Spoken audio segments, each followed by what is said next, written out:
Assalamualaikum warahmatullahi wabarakatuh. Perkenalkan, nama saya Firdiansyah Layubi, NPM 1011790 dari Prodi Manajemen S1 SIS STMG Bandung Business School.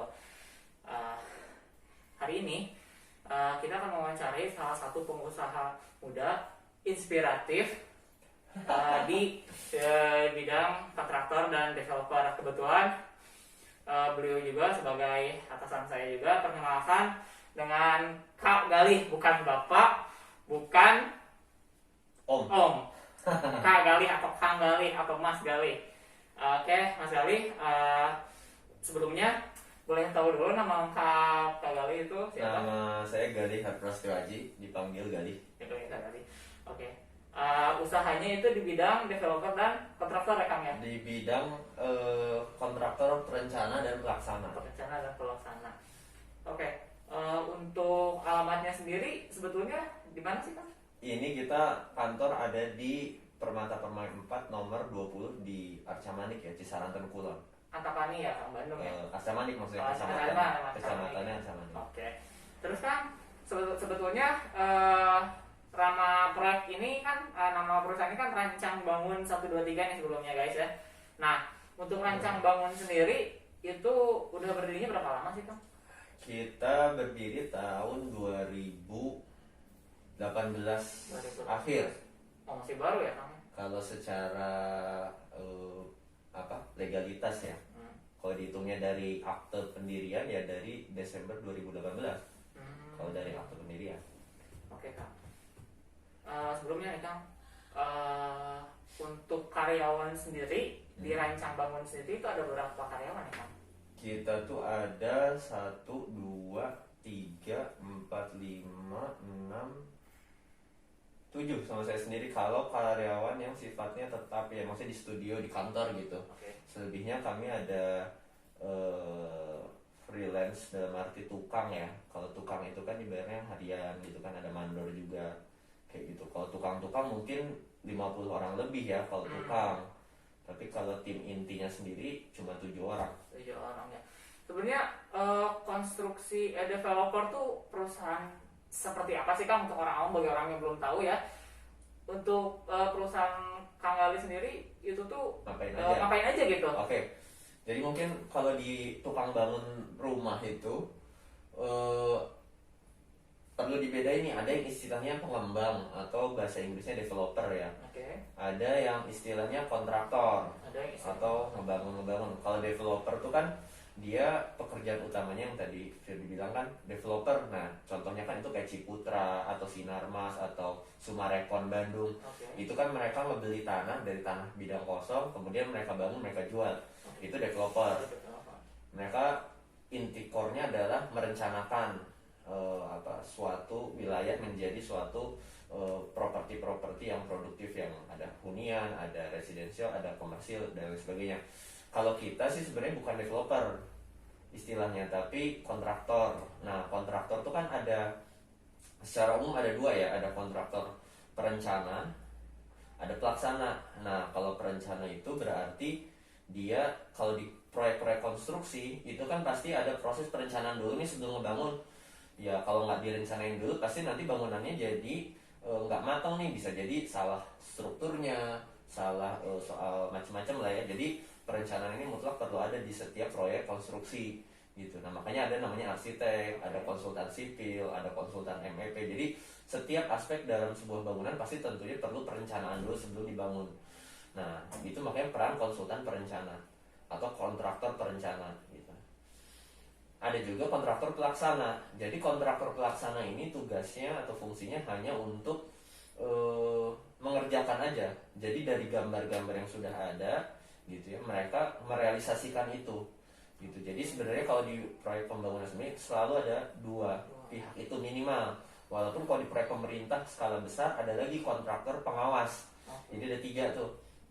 Perencana yang merencanain, terus pelaksana. Biasanya pelaksana didampingi oleh pengawas supaya ada tim dari pihak owner yang bisa mengawasi kinerja kontraktor pelaksana dan bisa lapor kalau misalkan ada yang nggak sesuai sama apa yang direncanakan. Karena kan untuk owner tuh kan pasti awam ya, jadi mereka nggak tahu nih ini bener nggak kalau ngikutin kata-kata pelaksana aja kan takutnya ada yang nggak sesuai gitu, makanya biasanya mereka meng-hire atau menyewa jasa kontraktor pengawas gitu. Nah tapi untuk proyek-proyek kecil, apalagi rumah tinggal gitu, seringkali mereka hanya kontraktor pelaksana dan perencana aja. Nah kalau di rancang bangun sendiri kita mengerjakan keduanya gitu. Jadi yang merencanain kita juga, kita ada tim arsitek yang merencanakan gitu kan. Kemudian nanti ngebangunnya biasanya sama kita juga gitu. Dimana di tim pelaksananya juga ada tim arsiteknya juga yang ngerti juga pastinya sipil, listrik dan air, plumbing gitu. Oke, terima kasih Kang. Lalu kita masuk ke inti core business dulu ya, profit ya Kang ya, pasti profit. Semua bisnis tujuan goalnya itu sebetulnya selain hal-hal itu yang utama itu adalah profit. Betul. Nah, biasanya dalam kan ini kalau namanya gabungan rumah kan bukan usaha yang harian dijual dapat untung, harian dijual dapat untung kan Kang. Misalkan dalam skala tahunan. Kalau dari rancang bangun sendiri kan itu kita omset aja, kita bisa omset. Kalau dari omset itu sendiri dari 2018 sampai sekarang itu biasanya dalam 1 tahun berapa ya omsetnya? Kira-kira aja. Omset sih paling sekitar 2-3 miliar ya. 2-3 miliar 2-3 per tahun miliar ya. per tahun. Oke. Kita kan kita baru jalan berapa tahun ya? 2 tahun ya berarti. Ya, segitu lah kira-kira. Terus dari omset itu sendiri persentase keuntungan itu biasanya berapa ya Kang? Biasanya sekitar 10% mungkin. 10% ya. 10%. Oh gitu. Oke. Wah, lumayan baik. Lalu untuk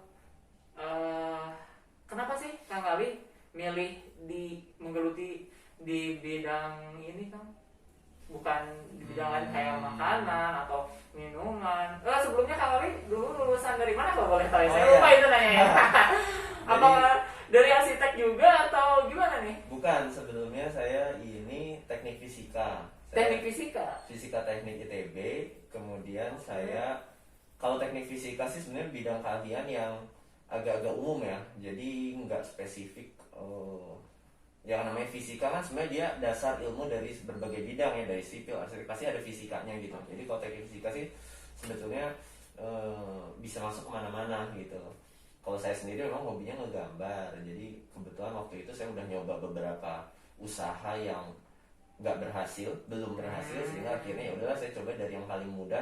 Mungkin saya kan sukanya ngegambar, dari ngebangun rumah, ngebikin rumah, dari situ sih seperti itu.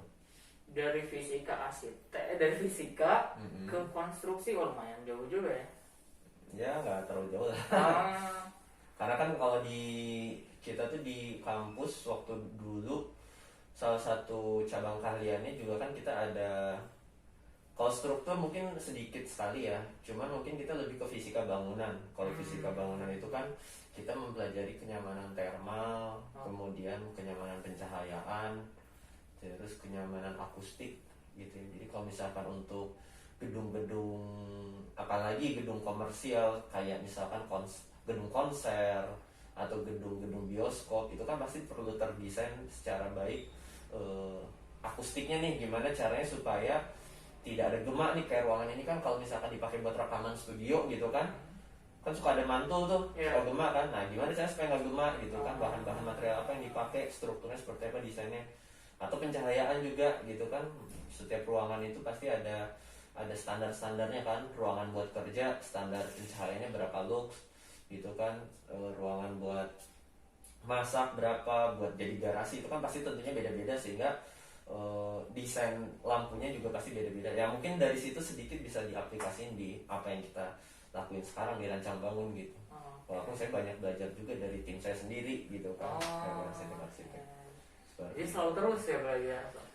Ya betul, karena kita ya prinsipnya sih dunia ini kan cepat berubah ya. Jadi nggak, apalagi pekerjaan-pekerjaan yang ada beberapa tahun yang lalu mungkin beberapa tahun yang akan datang bisa jadi udah nggak ada gitu. Jadi kita, kemampuan yang saya rasa perlu banget dimiliki oleh setiap orang yang ada sekarang adalah kemampuan untuk adaptasi atau belajar ilmu-ilmu baru gitu. Karena era informasi ini ngebuat orang informasi terus berubah, inovasi teknologi terus cepat gitu. Kalau kita nggak mampu untuk mengejar untuk belajar itu, jadi akan ketinggalan sih sebetulnya gitu. Jadi nggak apa-apa sih, nggak terlalu masalah juga kayak fisika ke arsitektur gitu. Oke tuh. Jadi untuk memulai suatu usaha itu nggak peduli kita ada di kuliah mana, jurusan apa, selama kita mau belajar, tentu pasti ada jalannya. Lalu saya akan masuk ke spesifikasi produk nih, di manajemen produk. Nih kita di kalau dalam manajemen produk itu ada yang namanya spesialisasi. Nah, produk dari rancang bangun ini sendiri, yaitu tadi yang Kang Bali bilang sebelumnya, yaitu dari perencanaan dan pembangunan. Nah, dari rancang bangun ini sendiri yang membedakan rancang bangun nih Kang dengan kontraktor lain itu sebetulnya apa sih? Oke. Kalau boleh tahu kita. Oke. Ini pertanyaan umum juga ditanyain customer kita ya. Jadi kita perlu bisa menjelaskan itu. Jadi apa sih yang ngebedain? Yang pertama adalah kita itu menyediakan perencanaan atau gambar secara gratis ya. Gratis ya? Gratis, perencanaannya gratis gitu kan. Biasanya itu kita perencanaan itu ada fee ya, biasanya sekitar 5%. Nah kalau di kita bisa digratisin gitu. Itu yang pertama. Yang kedua, kita ada garansi pembangunan sampai 10 tahun. Jadi kalau misalkan di bangunan tuh kan banyak lah kontraktor yang bukan saya maksudnya menjelek-jelekan, tapi banyak juga pihak-pihak yang kurang bertanggung jawab. Jadi bangunan baru berapa bulan udah retak-retak dindingnya misalkan, atau udah bocor-bocor, atau misalkan pipanya udah pada mampet-mampet gitu kan. Garansinya gimana gitu kan? Kalau misalkan garansi cuma beberapa bulan, mungkin belum ketahuan tuh bobrok-bobroknya rumah. Nah makanya kami juga punya sistem quality control yang baik gitu ya, sehingga saking kami cukup percaya diri, kami juga menjanjikan garansi sampai 10 tahun. Ini bukan berarti semua bangunan digaransikan 10 tahun, bukan ya. Jadi nanti kita pecah ke setiap komponennya. Ada yang garansinya 10 tahun, ada yang 3 tahun, ada yang 1 tahun, ada yang 5 tahun. Relatif tergantung objeknya apa gitu kan. Tentunya dinding, struktur, lampu, pintu itu pasti beda-beda jangka waktu usianya gitu ya. Seperti itu.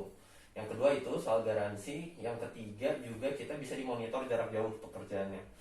Jadi kebetulan customer kami itu banyak yang dari luar pulau dan dari luar negeri juga. Negeri juga ada di Oman. Kebetulan kita ada project di di daerah Bekasi, yang punya adalah tinggalnya di Oman gitu. Jadi kita seumur dari awal proyek sampai sekarang sih kita baru ketemu sekitar cuman sekali 2 kali, sisanya kita video call. Apalagi sekarang kan zamannya COVID ya. Kebutuhan untuk tidak ketemu tatap muka semakin tinggi gitu. Jadi apa yang kita usahakan tidak perlu tatap muka segala macam itu semakin relevan dibutuhkan gitu. Jadi buat customer kita yang segan untuk ketemu, ya nggak apa-apa, kita tuh keberjalanan proses dari awal perencanaan sampai pembangunan bisa istilahnya bisa dikoordinasikan secara digital aja tanpa perlu itu. Terus yang keempat itu kita bisa ngebantu di perizinan gitu. Jadi saya lihat banyak sekali kendala orang-orang yang mau ngebangun rumahnya itu izinnya kurang, izinnya susah gitu kan. Izinnya susah karena pihak terkait atau pemilik rumahnya itu nggak punya banyak waktu luang gitu kan. Udah masih sibuk sehari-hari ngantor, cuman ada waktu libur Sabtu Minggu, udah gitu harus ngurus perizinan bangunan juga, harus bolak-balik ke kantor ke kantor apa sih membuat perizinan itu di Starship ya. Kan repot ya, makanya kita membantu mereka dengan menyediakan bantuan untuk mengurus IMB-nya seperti itu. Oke, itu luar biasa. Menurut saya orang awam sih dalam membangun rumah ya. Tapi kalau dari sejauh ini saya juga baru tahu rumah tuh bisa digaransi dan sampai 10 tahun gitu. Oke, terutama yang paling akhir tuh perizinan bagi orang yang punya duit nggak punya waktu. Oh itu luar biasa efisien banget sih dari situ. Oke Kang, kita lanjut lagi nih Kang. Nah, untuk operasional kantor itu dari jam berapa sampai jam berapa ya kalau boleh tahu Kang? Kalau operasional kantor sebenarnya dari jam 8 sampai jam 5.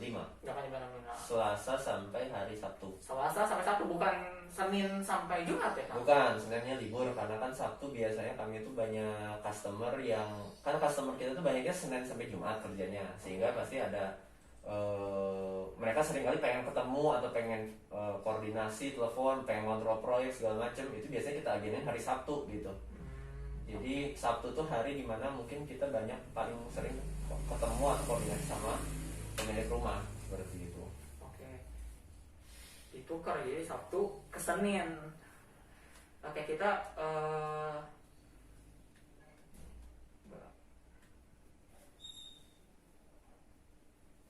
dari ini Kang, dari sistem kerja karyawan Kak Gali sendiri, itu Kak Gali menerapkan budaya perusahaan seperti apa ya yang diterapkan di RB ini, yang dirancang bangun ini sendiri itu, kalau boleh tahu kita? Budaya ya, jadi ada banyak sih, itu bisa satu presentasi sendiri. Oke, singkat aja kan. Singkatnya sih sebenarnya setiap orang tuh kalau di sini prinsipnya sih bebas ya. Saya pengen semua orang tuh punya kebebasan masing-masing untuk mengatur ritme kerja dan tas-tas kecil yang ada di pekerjaannya dia gitu ya. Cuman tetap memenuhi goal atau target yang dirumuskan bersama-sama gitu ya. Jadi setiap orang kan di sini punya goal masing-masing ya. Mungkin dari purchasing ada targetnya apa, dari arsitek ada tim targetnya apa, dari tim pelaksana di lapangan ada targetnya masing-masing apa, yang mana target-target itu kan semuanya untuk menunjang target tim atau target perusahaan secara secara global, secara besarnya gitu. Tapi masing-masing punya target masing-masing gitu, dan di situ yang penting semua orang saya relatif lebih saya bebasin sih caranya seperti apa, mau kapan dikerjainnya gitu kan, diatur-atur aja waktunya. Makanya saya juga nggak terlalu saklek untuk mendikte ya ini caranya harus seperti ini gitu. Masing-masing mungkin punya metode kerja yang lebih nyaman untuk masing-masing gitu. Jadi saya rasa di tataran itu nggak perlu saya terlalu atur ya gitu. Oke, itu keren banget, kebebasan. Saya juga baru pertama dengar tuh ada bekerja kalau Tokopedia. Oke, mungkin dia kebebasan, tapi dia kan perusahaan skala besar, perusahaan skala global. Ini perusahaan yang relatif karyawannya masih di bawah 50 nih. Mereka dari rancang bangun sendiri membayarkan kebebasan. Itu pasti idaman banget nih bagi kita mahasiswa yang pengen kerja tapi pengen bekerja dengan ritme kita sendiri. Lanjut ke pertanyaan berikutnya, Kang. Nah, gini nih, kan pengusaha itu kadang ada pengusaha yang cuman kita pengen usaha nih, kita semangat, oke penjualan naik, namun kan dalam usaha itu ada daur produk yang namanya Kang. Jadi ketika usaha dari mulai masa maturity, dia kadang-kadang ketika orang usahanya udah turun, udah jadi tadi usahanya mati gitu. Jadi paling tahan cuma, kadang ada pengusaha muda yang cuman setahun, ada yang cuma 6 bulan, bahkan ada yang cuma coba-coba, udah sebulan besar gini, udah gitu. Nah, betul dari rancang bangun sendiri atau dari opini Kang Gali bisa ngasih tips nggak sih untuk kita calon-calon pengusaha nih, agar usaha kita itu stabil, itu konstan, jadi bukan naik, stay, baru turun, bahkan sampai mati aja usahanya gitu. Kalau dari pengalaman Kang Gali sendiri itu bisa kasih opini apa nih ke kita, atau tips ya. Jadi tips untuk bisa sustain ya, mungkin yang pertama adalah kita butuh analisa yang kuat terkait masalah apa sih yang dialami oleh target customer kita gitu. Jadi yang pertama stepnya berarti harus nge-target dulu dong. Harus punya segmen gitu kan. Nah kebetulan kami ini segmennya di perumahan atau di rumah tinggal gitu. Jadi kan banyak nih kontraktor yang saya lihat ngerjain apapun dia kerjain. Yang pertama dia ngerjain restoran gitu misalnya, atau kafe, atau ada yang ngerjain gedung-gedung, apartemen dia kerjain.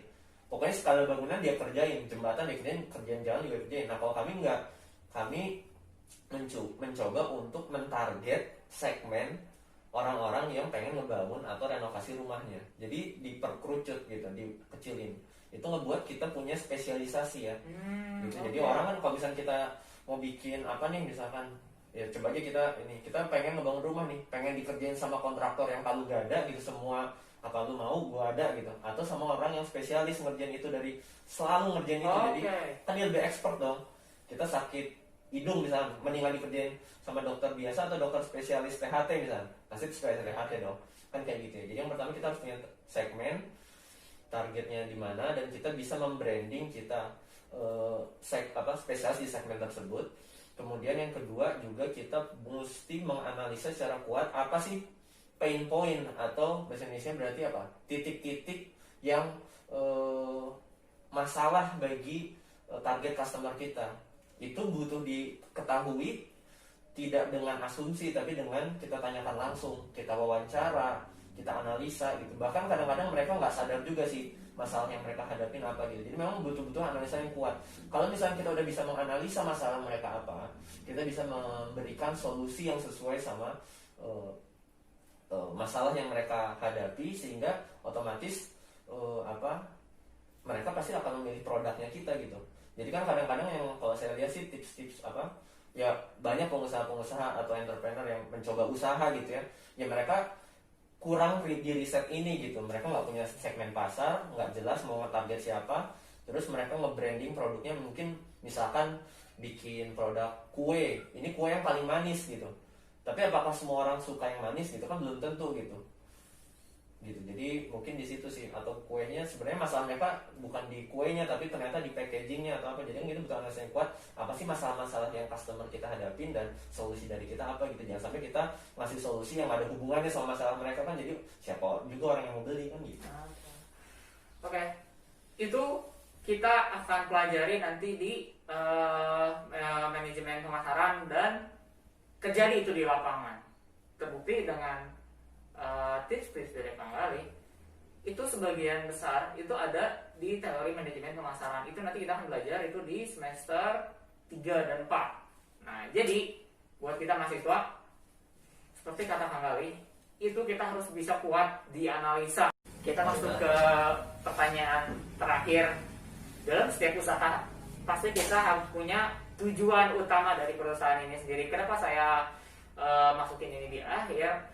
Karena bagi saya pribadi, tujuan itu bisa kita ambil, tujuan inti itu kita bisa ambil setelah kita bukan di awal harus merencanakan, harus mikir dulu tujuan, tapi kita harus laksanakan dulu, baru kita tahu tujuan akhir inti yang ingin kita capai di perusahaan kita sendiri. Nah, kita akan langsung tanya ke Kang Gali sebagai owner dari RB atau Rancang Bangunnya sendiri. Kang, kalau tujuan akhir goal dari perusahaan ini itu sendiri apa ya Kang, kalau kita boleh tahu?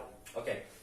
Jadi soal goal ya, secara umum pasti semua perusahaan selain tujuan ekonomi gitu. Menurut saya sebetulnya kita harus punya goal untuk menyelesaikan masalah gitu loh. Jadi yang kadang-kadang ini agak balik ke yang tadi ya, tips-tips buat bikin usaha baru gitu ya. Kadang-kadang kan kalau yang kenapa sih kamu pengen usaha, karena saya pengen untung besar gitu kan, kayak gitu ya, orientasinya itu udah uang sebelum yang lainnya gitu. Padahal sebetulnya uang itu ada ketika kita bisa nyelesain banyak masalah kayak gitu. Jadi sebenarnya sebagai entrepreneur tugasnya kita adalah untuk mencari masalah orang dan mencoba cari solusinya. Semakin kita bisa menyelesaikan solusi masalah itu semakin banyak, otomatis uang itu akan datang dengan sendirinya gitu. Jadi jangan uang yang jadi goal gitu loh. Nah, buat RB sendiri sebenarnya visinya kita udah ngeliat nih masalah dari orang-orang yang pengen ngebangun sama ngerenovasi rumahnya itu apa sih sebenarnya. Ya banyak sih, mulai dari sering bocor, baru berapa bulan sudah bocor, mereka tidak punya perencanaan. Jadi masalah-masalah customer itu yang udah kita list dan kita jadiin kelebihannya RB, atau misalkan ciri khas dari RB adalah di menyelesaikan masalah-masalah mereka itu. Dan ke depan sih goalnya kita tentunya masih sama ya, kita pengen ngebuat semakin banyak orang gitu ya memiliki rumah yang ideal untuk mereka, sehingga mereka bisa nyaman dan bahagia tinggal di rumah tersebut. Itu visi besar kita. Dan jangka panjangnya maksudnya ya, jangka pendeknya sih RB dalam setahun ke depan rencananya pengen buka cabang di wilayah Jabodetabek, karena kebetulan kami kan operasionalnya ada di Bandung. Tetapi kalau kita ngelihat dari pasar atau dari kebutuhan atau demand dari customer kita itu memang banyaknya di Jabodetabek. Kenapa? Karena memang di situ kan populasinya jauh lebih padat ya. Jakarta kombinasinya Jakarta, Depok, Bekasi ya kan, sama Tangerang. Itu kan populasinya sangat-sangat padat relatif dibanding Bandung. Otomatis di situ demandnya lebih besar gitu. Banyak yang menghubungin kita gitu kan, sehingga kita dalam setahun ke depan rencana untuk membuka cabang untuk tim pembangunan di sana. Sementara untuk perencanaan tetap masih ada di Bandung. Itu jangka pendeknya, tapi jangka panjangnya sih kita menyediakan sebanyak mungkin hunian yang nyaman dan bisa membuat orang lain bahagia sebanyak mungkin gitu. Sebanyak mungkin. Oke, gitu. Oke. Akhir diskusi cukup sampai di sini. Terima kasih Kak Gali atas waktunya. Untuk semuanya tetap semangat, selalu jaga kesehatan, dan jangan lupa usaha itu bukan difikirkan tapi dimulai. Saya Ferdiansyah, terima kasih.